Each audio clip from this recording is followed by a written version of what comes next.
우리가 지난주까지 세례 요한에 관한 말씀을 보았습니다. 오늘은 세례 요한과 예수님이 만나는 것에 관한 말씀이죠. 21절에는 말씀을 보면 백성이 다 세례를 받을새 예수를 세례를 받으시고, 다시 말하면 사람들이 예수님에게 와서 요한에게 와서 세례를 받을 때에 예수님도 그 자리에 향하여 가셨다는 겁니다. 예수님이 요한에게 세례를 받았기 때문에 많은 사람들은 나중에 추론을 하기를 예수님이 요한의 제자였을 거다라고 말하는 이도 있고, 또 때로는 요한 밑에 있다가 새로운 것을 무언가를 만든 분이라고 추론하기로 합니다. 다시 말하면 요한 앞에 가서 세례받는다고 하는 것은 많은 오해를 불러일으킬 수 있습니다. 그럼에도 불구하고 예수님이 요한에게 가셨습니다. 왜 가셨을까요? 우리가 오늘 누가복음이라는 말씀을 보고 있지만 잠깐 마태복음이라는 말씀을 통해서 당시의 상황에 대하여 한번 살펴보고자 합니다. 마태복음 3장 13절부터 15절 신약성경 4면에 있습니다.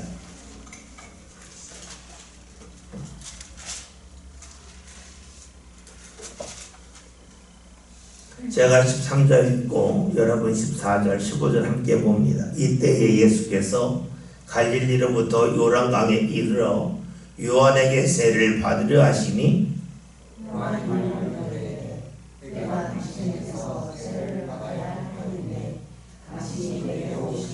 다같이 예수께서 대답하여 이르시되 이제 허락하라. 우리가 이와 같이 하여 모든 의를 이루는 것이 합당하니라 하시니 이에 요한이 허락하는지라. 아멘. 마태복음에 있는 말씀을 보면 예수님이 요한에게 세례받아 갔을 때 요한이 그걸 극구 반대했다는 거 하면 안 됩니다. 제가 어떻게 예수님에게 세례를 베풀 수 있겠습니까? 하면서 반대했다는 거죠. 그런데 예수님이 하신 말씀이 15절의 말씀처럼 이제 허락하라. 우리가 이와 같이 하여 모든 의를 이루는 것이 합당하다. 예수님 하신 말씀은 내가 세례를 너에게 받는 것이 하나님의 의를 이루는 거라고 이야기합니다. 그 요한이 어쩔 수 없이 원치 아니했지만 요한이 예수님에게 세례를 베풉니다. 다시 말하면 예수님은 하나님께서 예수님에게 요한에게 가서 세례를 받으라는 감동을 주셨을 때에 그대로 행했다 하는 것을 말합니다. 하나님은 예수님이 요한에게 세례받기를 원하셨어요. 사람들이 오해할 수 있지만 하나님은 그렇게 하기를 원하셨습니다. 그리고 예수님은 그렇게 하셨습니다. 요한은 그렇게 하면 안 된다고 극구 만류했지만 아니다, 이게 하나님의 뜻이라 하면서 예수님이 그렇게 하셨습니다. 먼저 예수님을 봅시다. 예수님은 어떻게 하십니까? 말도 안 되는 일이지만 하나님의 말씀이기 때문에 예수님을 순종하며 나갑니다. 그것이 무엇이냐면 요한에게 가서 세례받는 것이었습니다. 우리는 예수님의 모습을 성경을 통해 볼 수 있는데 그것은 무엇이냐면 하나님의 일을 시작할 때부터 철저하게 하나님의 뜻에 순종했다는 겁니다. 사람들이 보면 안 됩니다. 말도 하지만 하나님의 뜻이라며 순종했다는 겁니다. 마치 우리가 마태복음 16장이라는 말씀을 보면 예수님에게 베드로가 신앙의 고백을 하죠. 주는 살아계신 하나님의 아들입니다. 그리스도십니다. 고백을 했어요. 예수님이 이때로부터 그게 주시는 말씀이 있죠. 바유나시노나 네가 복이 있다 하면서 내가 너에게 천국의 열쇠를 준다라고 말씀하셨고, 그 위에 하신 말씀이 내가 즉 인자가 예루살렘에 올라가서 고난을 당하고 죽었다가 다시 살아날 거라 말씀하셨어요. 그러자 베드로가 뭡니까? 주여 그리마옵소서 하면서 예수님을 말렸습니다. 여러분, 예수님이 하신 일을 말린 베드로나 오늘 말씀에서 요한이 예수님에게 세례 받으면 안 된다고 말리는 거나 비슷하죠. 사람들이 볼 때는 이건 아닙니다, 아닙니다 하십니다. 그러나 예수는 아니다. 이것이 하나님의 뜻이기 때문에 나는 해야 한다는 겁니다. 사람들이 볼 때 이 일을 하시면 안 됩니다 하지만 예수님은 아니다. 이것이 하나님의 뜻이라면 모든 사람이 아니라 할지라도 나는 한다는 것이 바로 주의 모습입니다. 예수님이 세상에 오실 때에 빌립보서 2장에는 말씀되면 하나님과 같은 분이지만 동등됨을 취하지 아니하시고 자기를 비우셨다 하셨습니다. 자기를 비우신 분이 예수님이신데 그래서 세상에 내려오셨고 세상에 오셔서 주의 일을 할 때에도 철저하게 자신을 비우시고 하나님의 뜻에 따라 움직이십니다. 예수님이 요한에게 세례를 받으셨기 때문에 사람들은 예수님을 요한의 제자 혹은 요한으로부터 분리해 나온 사람이라고 하는 주장이 지금까지로 이어집니다. 그런 오해에 바를 것을 주님이 아셨음에도 불구하고 예수님은 하나님의 뜻이기 때문에 철저하게 순종하셨습니다.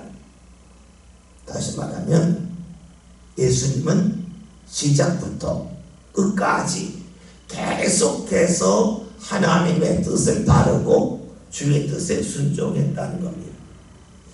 일시적인 신앙이 아니라 계속적인 신앙이 바로 주님의 신앙이었습니다.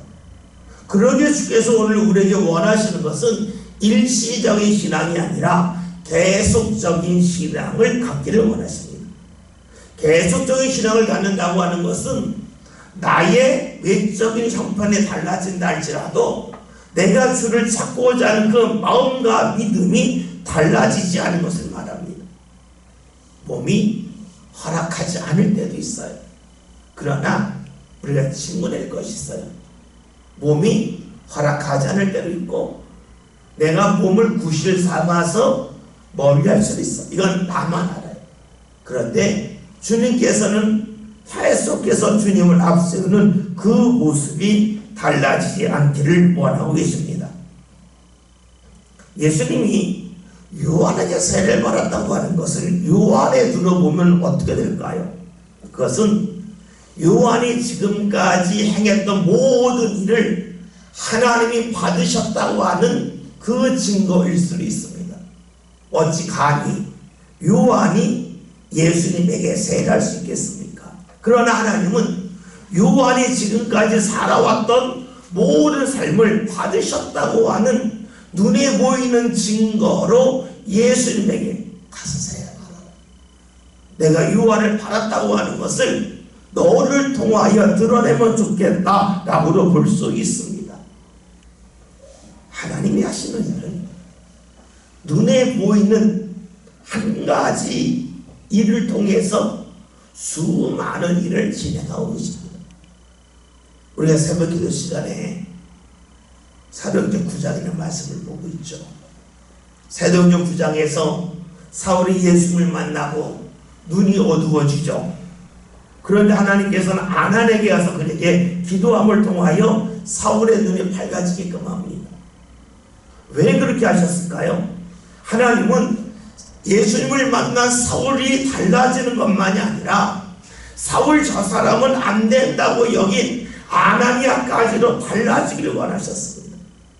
즉 사울의 눈이 밝아짐을 통하여 사울만 달라지는 것이 아니라 아나니아도 달라지기를 원하셨습니다. 즉 하나님은 하나이를 통해서 사울만이 아니라 아나니아까지 변화시켜 주신 겁니다. 이것을 우리에게 적용하면 이렇게 될 수가 있겠죠. 우리는 하나를 생각하고 있는데 하나님은 내가 생각하지 않은 다른 것까지도 계획하고 계시다는 겁니다. 새벽 시간에 말씀드렸죠. 우리가 신앙생활 할 때에 내가 예배하는 곳과 내 가정과 내 일터와 사업적인 과연 무슨 관계가 있을까? 과학적으로 증명할 수 없다는 거죠. 많은 이들이 이런 이야기합니다. 수험생들이 있을 때 부모들이 가서 기도하는데 그 기도한 것을 가지고 이 수험생에게 어떤 영향이 나타났는지 과학적으로 증명된 것이 하나도 없다. 그러니까 그것은 쓸데없는 일이다 라고 냉정하게 말하기도 합니다. 그런데 그것은 내가 보는 거고, 하나님 말씀은 무엇입니까? 하나님을 통하여 우리가 알지 못하는 다른 일까지 진행하고 계시다는 겁니다. 그래서 우리가 하나님 앞에 갈 때 중요한 것은 내가 아는 것이 다가 아니라는 거예요. 하나님은 내가 알지 못하는 것까지도 내가 하나님의 일을 통하여 진행하고 계시다는 거예요. 그래서 우리가 로마서 11장에서 바울의 고백이 있잖아요. 주의 감동과 내 편지를 쓰다가 배를 딱 놓잖아요. 깊도다 하나님의 지혜에 부요하니요. 뭡니까? 하나님 앞에 손들었다는 거예요. 자신의 펜을 들고 편지를 쓰지만 그런 내용으로 쓸 줄 몰랐는데 하나님이 쓰시게 하더라.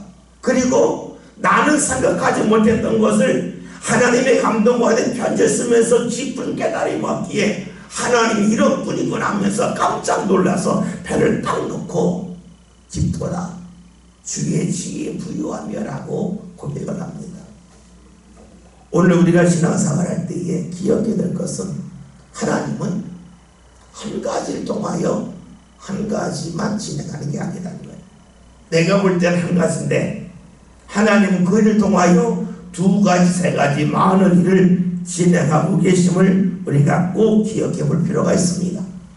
그 다음에 오늘 말씀을 보면 예수님이 세례를 받으시고 그 다음 무엇을 하셨는가 보면 기도하실 때 하늘이 열렸다 그랬습니다. 세례를 받고 나서 하늘이 열린 것이 아니라 세례를 받으시고 나서 기도한 후에 하늘이 열렸다는 겁니다. 세례를 받았다고 하는 것을 우리가 앞에서 이렇게 말씀드렸죠. 하나님의 말씀에 순종하기는 모습이라고 했어요.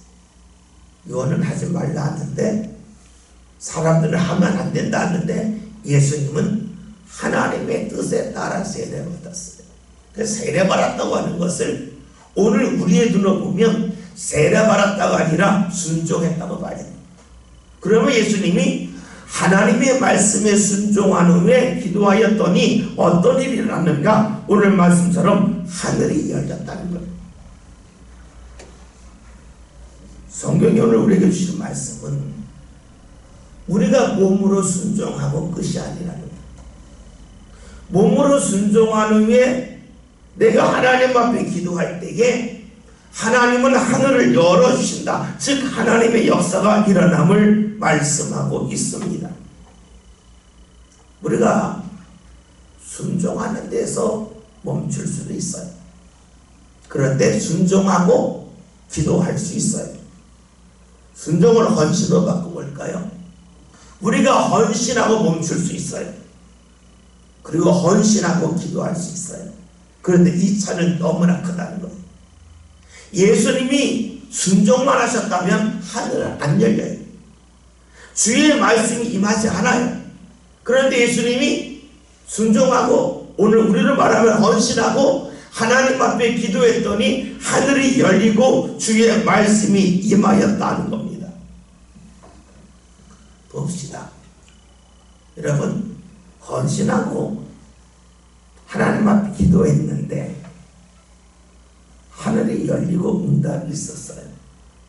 그때 드는 마음이 뭘까요? 하나님이 내 헌신을 받으셨다.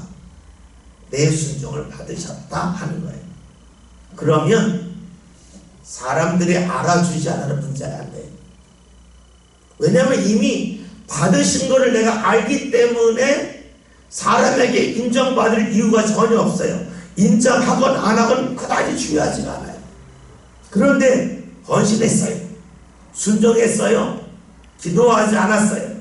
하늘이 열리지 않았어요. 그때 드는 마음은 내가 하나님 앞에 헌신했다고 하지만 하나님이 받으셨는지 안 받으셨는지 내가 몰라요. 그럼 어떻게 될까요? 사람들에게 인정받고 싶어져. 그래서 우리가 헌신한 후에 기도한 사람은 사람들이 인정하지 않아도 문제가 되지 않지만, 헌신한 후에 기도하지 않은 사람은 사람들이 나를 인정해 주지 않으면 마음이 상해요. 내가 이토록 열심히 했는데 왜 나를 이렇게 돼야지 하는 마음을 가져요. 그래서 우리에게 필요한 것이 무엇일까요? 주님 앞에 헌신한 후에 기도함을 통하여 하나님이 나를 받으셨다, 내 헌신을 주께서 받으시고 기뻐하신다는 것을 확인하는 것이 그 무엇보다 중요합니다. 마치 우리가 음식을 먹을 때에 밥을 잘 먹고 나면, 식사를 잘하고 나면 간식을 잘 안 먹잖아요. 그런데 식사를 잘 하지 않으면 자꾸 간식을 찾게 돼요. 나도 모르게 손이 가요. 그러나 식사를 넉넉하게 잘하고 나면 간식에 거의 손이 가지 않아요. 내가 헌신하고 순종하고 기도한 후에 하나님이 나를 받으셨다고 하는 확신이 들면 어떻게 될까요?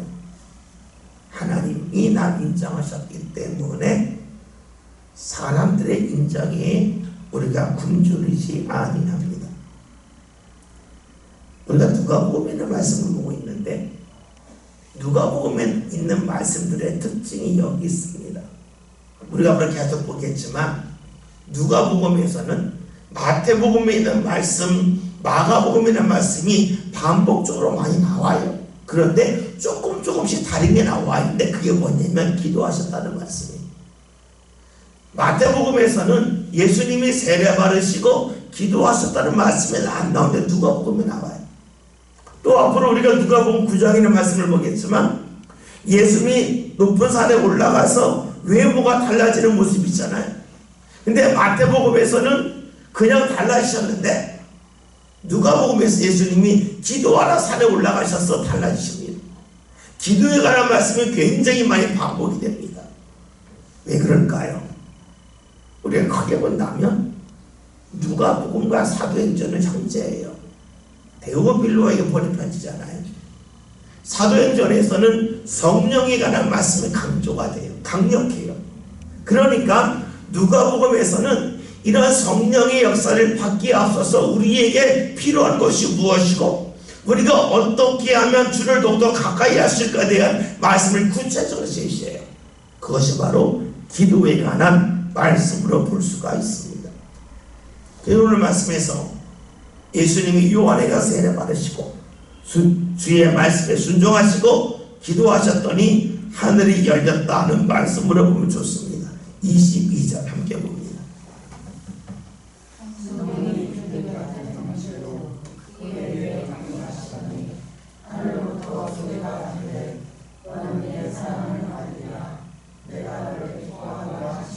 아멘. 먼저 우리가 예수님이 세례 받으시고 기도하셨을 때 하늘이 열렸는데 하늘이 열리면서 어떤 일이 생겼는가 봤더니 성령이 임하였다라고 말씀합니다.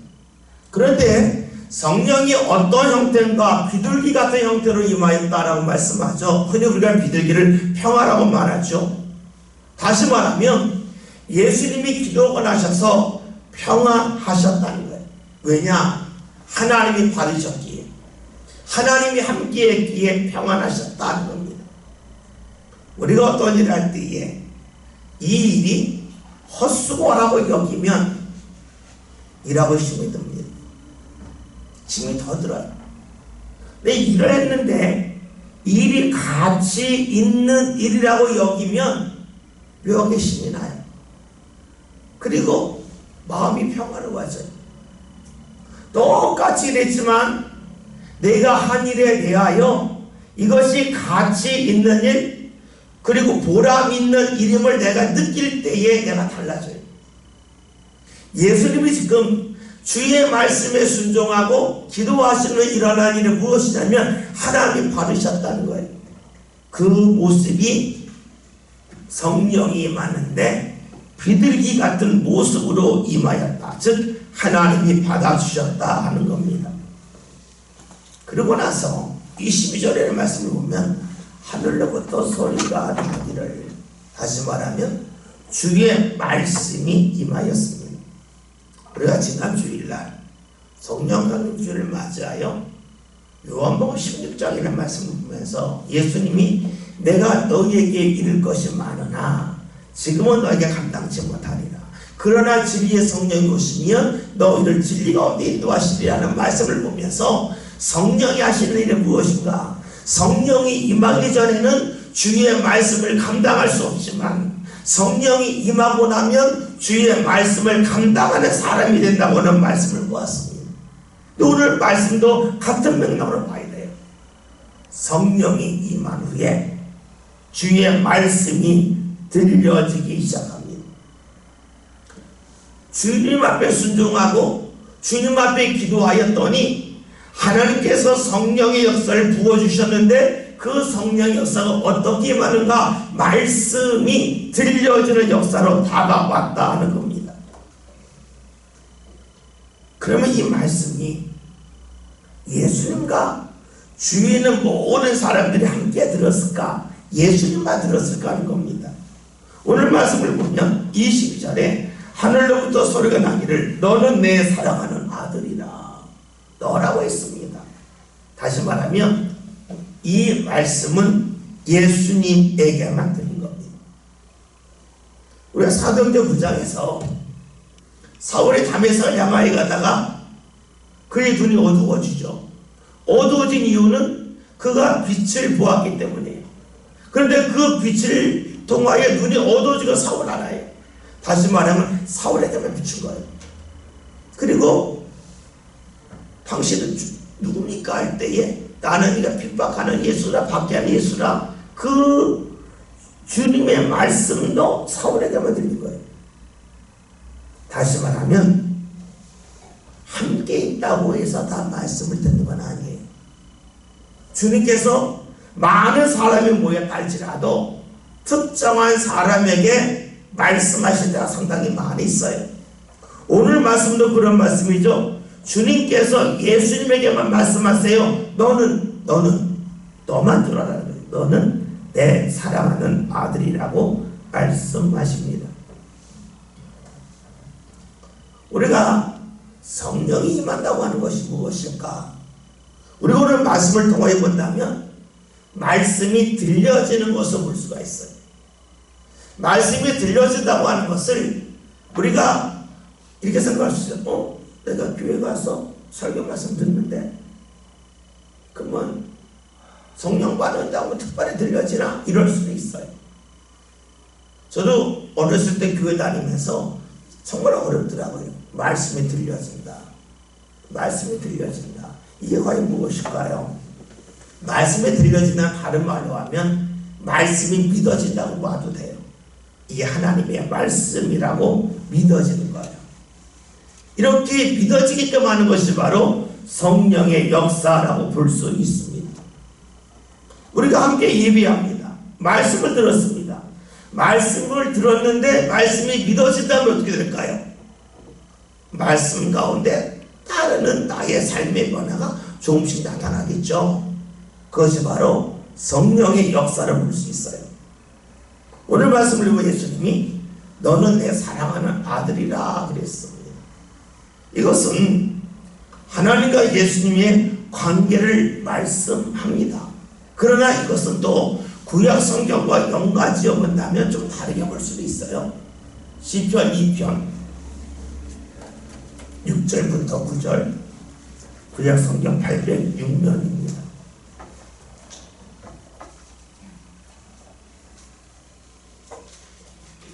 시편 2편 6절부터 9절 말씀 한 절씩 기록합니다. 내가 나의 왕을 내 거룩한 산 시온에 세웠다 하시리로다. 내가 여호와의 명령을 전하노라. 여호와께서 내게 이르시되 너는 내 아들이라. 오늘 내가 너를 낳았도다. 내게 구하라. 내가 이방 나라를 네 유업으로 주리니 네 소유가 땅끝까지 이르리로다. 철창으로 그들을 깨뜨리며 아멘. 그러니까 시편 2편의 말씀과 연관지은다면 내가 너를 나의 왕으로 세웠다 하신 다음에 주시는 말씀이 너는 내 아들이다. 그러니까 이 말씀, 우리가 이 누가복음이라는 말씀을 자체로 말한다면 하나님과의 관계를 말씀하는 거고, 구약 성경에 있는 말씀과 연관지어 본다면 하나님께서 예수님에게 너는 왕이 될 거다, 너는 온 인류를 구원하는 왕이다 하는 말씀으로도 볼 수가 있습니다.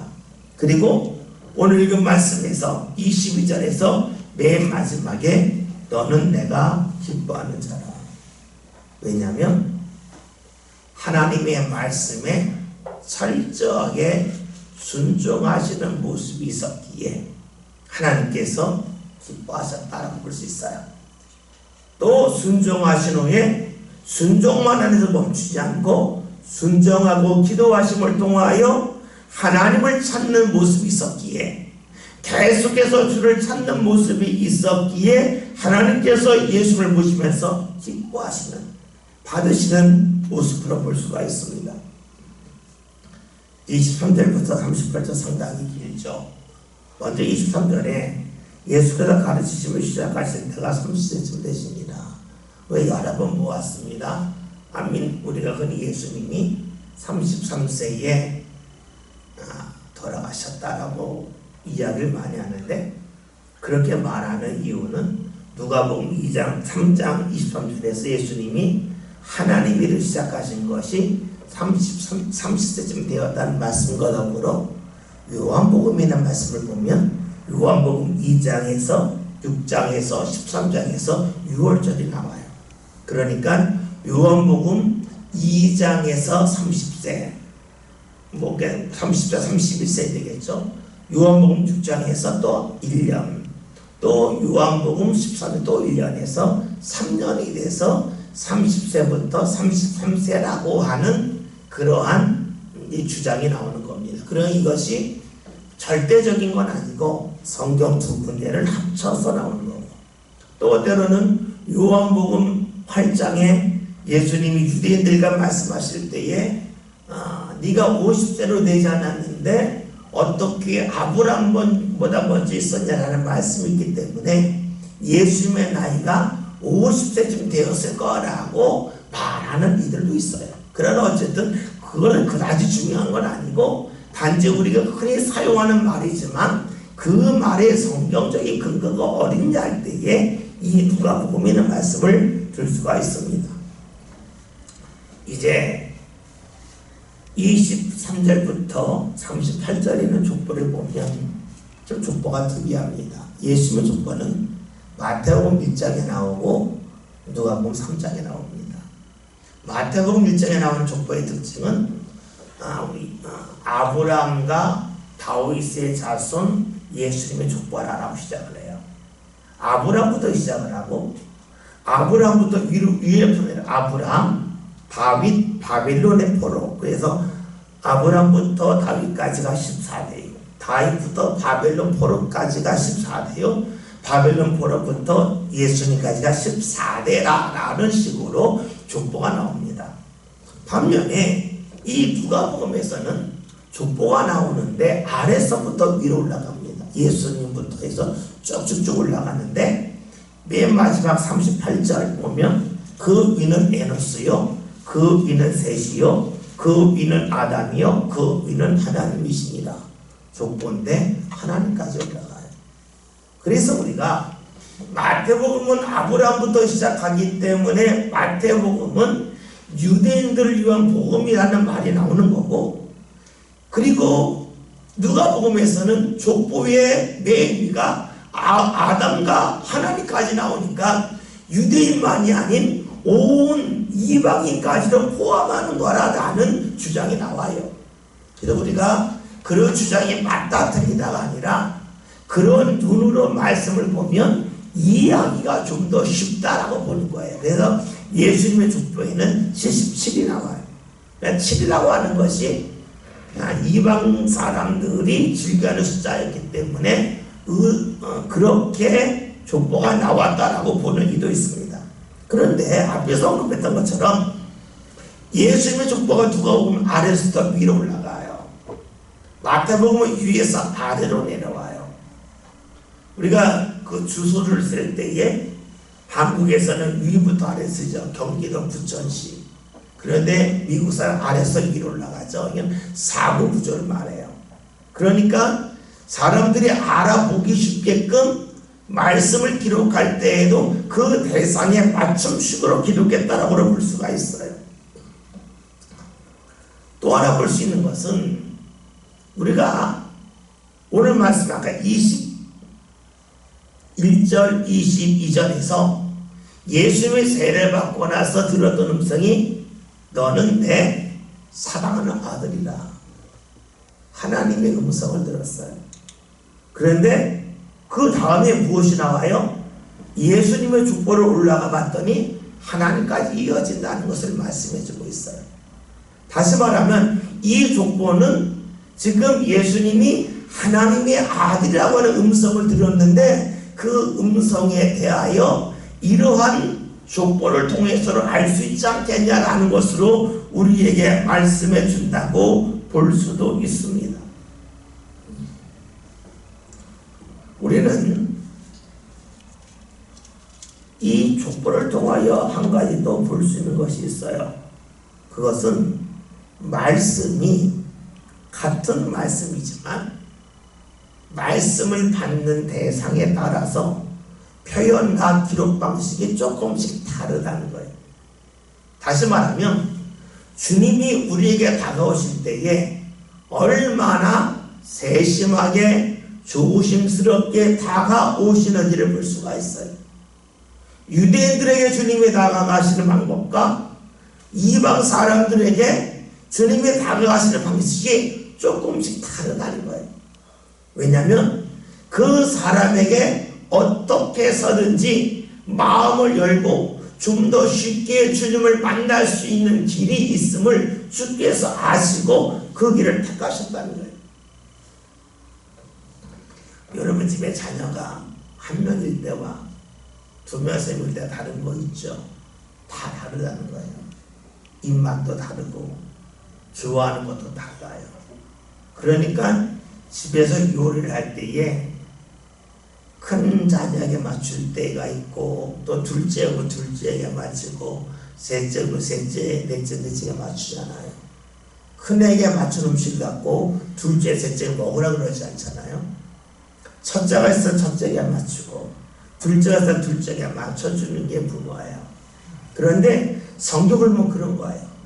왜 밧데마가 누가 요한복음이 있을까? 그것은 우리 이제 집에 자녀가 4명이 있는데 첫째에게 맞춰서 음식을 해줄 때가 있듯이 첫째에게 맞춰서 주의 말씀을 듣게끔 하고 둘째에게 맞춰 음식을 하듯이 둘째에게 맞춰서 말씀을 전하고 셋째에게 음식을 하듯이 셋째에게 맞춰서 말씀을 주시는 이러한 세심함이 성경에 있다고 볼 수가 있어요. 이를 통하여 우리가 보아야 할 것은 뭡니까? 우리가 하나님을 믿는다고 하는 것은 내가 누군가에게 맞춰줄 수 있음을 말합니다. 하나님이 말씀을 주실 때 이건 내가 전하는 말씀이니까 무조건 이방식도 따라와 하지 않고 마태를 통하여 마가와 누구와 요한을 통하여 맞춰주셔서 말씀 듣게 하셨어요. 오늘 우리들에게 주께서 무엇을 원하십니까? 그렇게 맞춰주면서 주의 말씀 가운데 누군가에게 다가가기를 원하신다는 거예요. 그래서 믿음의 사람들은 여유가 있어요. 바울의 고백이 있잖아요. 내가 유대인을 만났을 때는 유대인처럼 이방인을 만났을 때는 이방인처럼 율법 없는 자를 만났을 때 율법 없는 자처럼 행하였다는 거예요. 그것은 무엇입니까? 그렇게 달라져도 나의 믿음이 변하지 않는다고 하는 그의 고백이기도 해요. 다시 말하면 내가 추운 날에 두터운 옷을 입든 더운 날에 얇은 옷을 입든 내 안에 예수가 들어있다는 거예요. 우리가 어젠가에 새벽교회 시간에 보았잖아요. 주께서 아난에게 주신 말씀이 있어요. 그 뭐냐면 사울은 내가 택한 그릇이라 그랬어요. 그런데 우리가 주의 그릇이라고 하는 것은 내가 금그릇이 되고 보석과 같은 그릇이 된다는 게 아니라 고린도서 4장 7절의 말씀처럼 우리가 이 보배를 질그릇에 담았다 그랬어요. 나는 별것 아니지만 주님을 담고 있다 하는 것이 우리 믿음의 사람의 모습이에요. 그런데 여러분 그릇은 포장지와 같다 그랬죠. 우리가 포장지에다가 어떤 물건을 담는 이유는 간단하죠. 혹여나 내가 이동할 때 부딪힌다 할지라도 이 안에 있는 물건은 상하지 않고 이 포장지는 부딪혀도 되고 깨어져도 된다는 거예요. 다시 말하면 우리의 삶 가운데 예수를 믿으면서 힘들고 어려운 고난이 있을 수 있어요. 그 이유는 내가 예수님을 지키기 때문에 그래요. 예수님을 지키기 때문에 우리 삶 가운데 어려움이 있을 수 있고 또 예수님을 지키기 때문에 큰 고통을 당할 수도 있어요. 그러나 중요한 것은 내가 예수님을 담고 있을 때 비로소 나는 보배를 가진 그릇이 돼요. 다시 봅시다. 우리가 누군가를 만났을 때에 내 안에 예수님이 빠져나가지 아니한다면 그때는 맞춰줄 수 있는 게 신앙의 사람이라고 볼 수 있어요. 나를 굳이 꼭 고집할 필요도 없고 내가 원하는 것이 꼭 안 이루어져도 돼요. 단지 내 안에 주님이 다른 데로 나가지만 않는다면 나한테 주님이 계속해서 있을 수만 있다면 내가 지는 건 괜찮다는 거예요. 그래서 우리가 지금 말씀을 통해서 예수님이 말씀을 주실 때에 성경에서는 4가지를 주셨는데 마태, 마가, 누가, 요한을 주셨는데 맞춰주셨다. 오늘 우리 신앙의 삶은 맞출 필요가 있다. 맞춰주지만 나를 버리는 게 아니라 내 안에 주님을 계속해서 품을 수 있다면 내가 맞춰줄 수 있고 또 함께 할 수 있는 것이 우리의 신앙이라고 볼 수 있습니다. 여러분 그 길을 함께 꼭 걸어갑시다. 말씀을 정리합니다. 맨 처음에 보았던 말씀이 제일 중요합니다. 예수님이 요한에게 세례받아 가십니다. 주의 뜻을 이루십니다. 순종하십니다. 그리고 기도하셨습니다. 그랬더니 성령이 임하며 하늘이 열리고 말씀이 임하였습니다.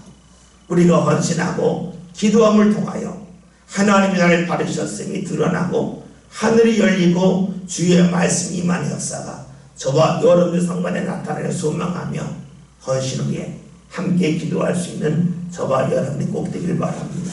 함께 같이 공속으로 한 3, 4분